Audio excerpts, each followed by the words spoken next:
MZite, mukhang hindi nagustuhan ang ginawa dito ni Akata. At Sixth Threat, nagreklamo kay Boss Phoebos. At Ginoo, sa aking kanan, pakilala mo sa amin kung sino ka. It's the motherfucking Akata! Akata!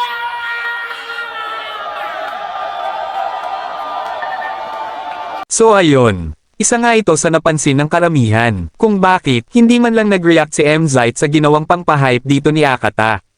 At kitang-kita nga naman dito, lahat ng MC ay nagre-react o natuwa naman sa ginawa ni Akata. Pero bakit itong si MZite ay parang nakatulala at walang reaksyon? Parang nagpapahiwatig na talagang ayaw niya kay Akata. At alam naman natin na madami ng mga battle rapper na palaban. Tipong kakalabanin lahat, kaya pati yung may-ari ng liga ay di nadamay na. At marami nga ang nagulat dito na pati si Sixth Threat ay pumapalag na rin sa mga nag-organize ng liga. Total, tinitira ka, Phoebos, sali nga. Sagit lang. Dito. Alili. Tirahin na natin to. Dito naman eh. Tungkol doon sa huling battle ko. Ba't yung ibang mga laban, maraming reels na ginawa sa akin, isa lang, tas puro highlights pa ni K-Ram? Ano, walang rhyme to. I'm just straight up asking, bro. Pero, wala, okay lang. Pati yung camera angle sa malayo, inalis para di makita reaksyon ng mga tao sa likod. Kahit yung poster dito, binaliktad yung pangalan namin, pagmukain lang ako na underdog. Why, oh why? Utos ba yan ng mga bumubulong sa'yo para lang ako'y ipatalo, bay? Kung yun yung business plan, hell, I don't mind. Pero mag-i-invest na nga lang kayo doon pa talaga sa taong may problema sa ROI. Round of game? Game!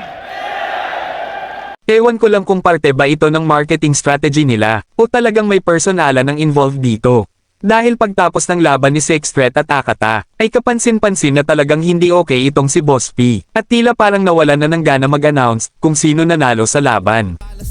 Ang boto ng Murado na mag-a-advance na magiging kalaban ni Sak Maestro sa second round ng tournament na magkakamit ng 50,000 pesos for 3 panalo si Lanceta!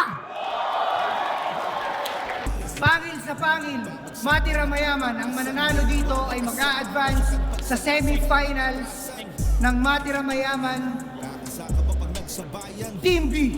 Ang boto ng Urado 7-0 para kay Sixth Threat. Yo, salamat tulong ka po. First time ko dito. Si Akata, actually, isa to sa mga tunay ko talagang tropa. Nakita nyo naman sa interview, pero ang ina, nagsokang putay. Para sa akin, maganda naman ang naging resulta ng laban nila. Pero bilang fan ng dalawa, ay alam ko at alam mo rin, na hindi ito yung pinaka-the best na performance nila. At ang expectation pa natin, ay magbakbakan sa battle rap ang dalawa. Pero tila naging friendly battle yung resulta, sa kadahilan ng magtropang araw sila.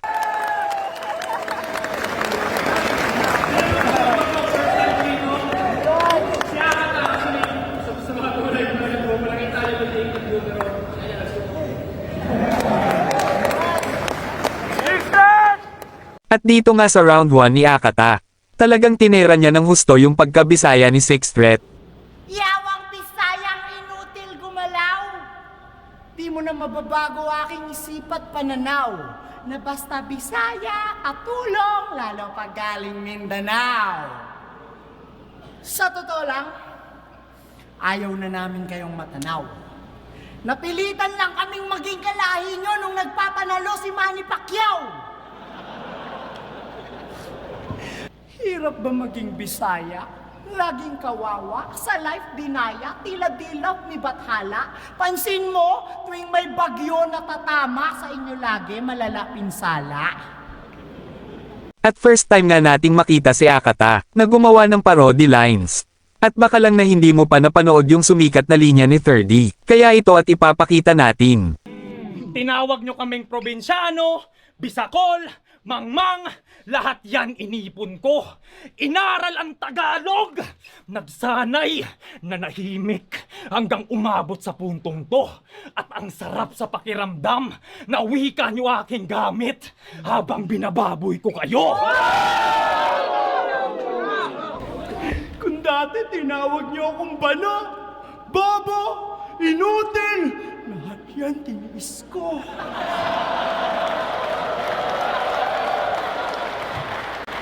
Nalungkot, nag-aaral, hanggang sa makagraduate at yung ROI nakamit ko. At ang sarap sa pakiramdam na sa tuwing ako'y mahihirapan, iisipin ko lang na mas kawawa kayo! Pag lalaki, kargador. Pag babae, ispakol.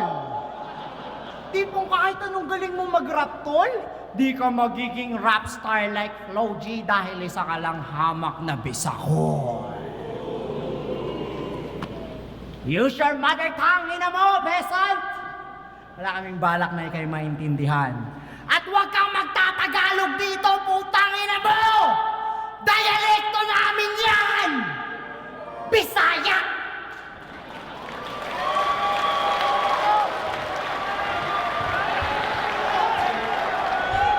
At kapag yung tirador ng timog ang nasa stage, expect mo na agad na talagang uulan ng mabibigat na punchline. At dahil di umano, naabutan na ng madaling araw yung laban nila, kaya kapansin-pansin din yung mga nanunood na talagang inaantok na.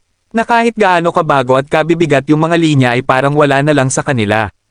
At halos lahat naman ng ganap sa PSP, ay naaabutan na talaga ng madaling araw lalo na yung mga match-up na pang main event. Pero ito, first time talaga tong nangyari sa kanilang event na parang ang tahimik lang ng mga nanunood. Nung nauso yung Bastaga po Bano, ito ang pinakaputang inang dahilan. No doubt. No doubt. Pero imbis kayo ipaglaban, sumibat pa Cotabato, iniwan inyong hometown. Ngayon nagbabalik kasi advantage, gagamitin lang kayo sa showdown. Huwag ka maglaro para sa home court, maglaro ka para sa home crowd. Ngayon napansin ka bilang Akata. Yeah, hooray! Pero paano yung mga naiwan ni Nico sa kahihiyan at mga nabitray? Ano mang palit mo ng pangalan, you still got a lot to pay. Tandaan mong hindi pangalan tinitignan kapag usapan resume. Kapag feeling mo na iiba ka, gising! Normal na tao ka lang. Magyayabang kang matalino ka, dun pa kay Badang. Mas masaya buhay mo kamo sa kanila, di ba? Eh ba't mo laging tinitira? Damn, G! Sintomas yan na kahit anong yabang mo ng buhay mo, hindi ka pa healthy. Sila ba yung mga squatting? Walang bahay, pero iniisip daily. Yung tinatawag ng squatter, nasa isip niya at living rent-free. Para maitago yung struggles niya sa buhay, kailangan ibang imahe yung mag-stand out. Pilit tinatago yung kalungkutan sa likod ng pagiging salbahe sa lahat. Wow! Para sa exposure, ipipilter yung imahe niya sa mga crowd. Pero exposure din ang magsisiwalat ng pangit mo na background. Ano? Kaya manlait na go, sabay konti na bars. Maging salbahe, although kita yung broken mong heart. Sa iyong Akata show, ako yung closing remarks. At sa round 2 naman ni Akata, pinakita niya na naman yung kanyang freestyle ability. Mabuti na lang at nakapag-entertain siya ng mga tao kahit nakalimutan niya yung mga sinulat niya. Pero bago pa siya mag-choke, naipamalas niya na sa round 2 yung inaabangan ng mga tao sa kanya. Dahil yung mga linyahan na ganito ay talagang nababagay sa karakter niya. Kaya nga naiiba siya sa lahat at talagang iniidolo ngayon ng karamihan. Di ka ba nag-iisip, punyeta ka? Na dito sa ginagalawan nating industriya, magkakaiba ang bayad sa writer, direktor, artista. Tama? So kung ginagawa natin yung tatlong trabaho ngayon ng mag-isa, deserve talaga natin bayaran ng triple yung kita. O alam mo na ha? Nandito kami para perahan ka. Wala kaming paki sa tournament kasi wala naman na tong kredibilidad. Simula nung binito mo yung kay Mot at J Black, wala na lahat. For real! For real! Ang ina mo. Ano pa ba yung mga sinabi mo kanina para makapag-rebut pa ako? Akata effect! Ayaw mo yon? Gago ka! Wala bang epekto sa'yo yun? Nabayaran ka ba ni Arik ng binabayad ni Pibus dito ngayon? Tangina, di ka binayaran ng ganun! Yung 100k na pinagtrabahuan mo ng isang taon, yun lang yun! Pero per battle, malamang 20k ka lang dun. Hindi? Magkano pala? Mga 6 digits? Putang ina, kinaya ni Arik yun? Yun totoo! Saan kumuha ng sponsor yun? Nabenta naman niya kay Toyo yung flip top? Hindi mo na alam. Ba't di na ba kasi kayo nagkita? Nagtampo si Arik. Oo, ako rin eh. Chinat ako nun eh. Sabi niya, mas tanga pa daw ako sa dating ako. Nag-reply ako, haha.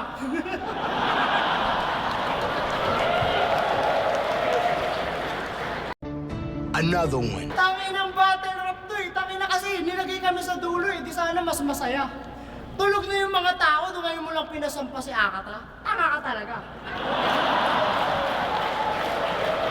At dito na nga inilabas ni Sextret ang kanyang buong sandatahang lakas, talagang sigawan ng lahat sa sobrang lakas ng mga bara. At dito na rin nawala ang antok ng mga tao, sa sobrang tindi ng mga sulat ni Sextret. Sa round 3 ay halatang may pinag-usapan itong dalawa. Kasi yung mga sulat nila ay patungkol lang sa politika, at dito mo makikita si Sextret na talagang flexible siya sa lahat. Dahil may topic man o wala, ay makikita mong kayang-kaya niyang sumabay. Tangina yung Davao, nilipat sa Davao del Norte, ang bugok mo kasi. Kami yung nayayanig sa mali-maling linya na iyong pinagsasabi nang dahil sa kanyang fault line na usog yung geography. Holy shit! Sinabihan mo daw yung mga tropa mo wag mag-react sa rounds ko? Sige! Gaga, maaaring lamangan mo ko sa ingay pero sa isip, asa. Lagyan mo man ng silencer, aking matitinding bara, mapipigilan mo lang yung tunog pero hindi yung bala.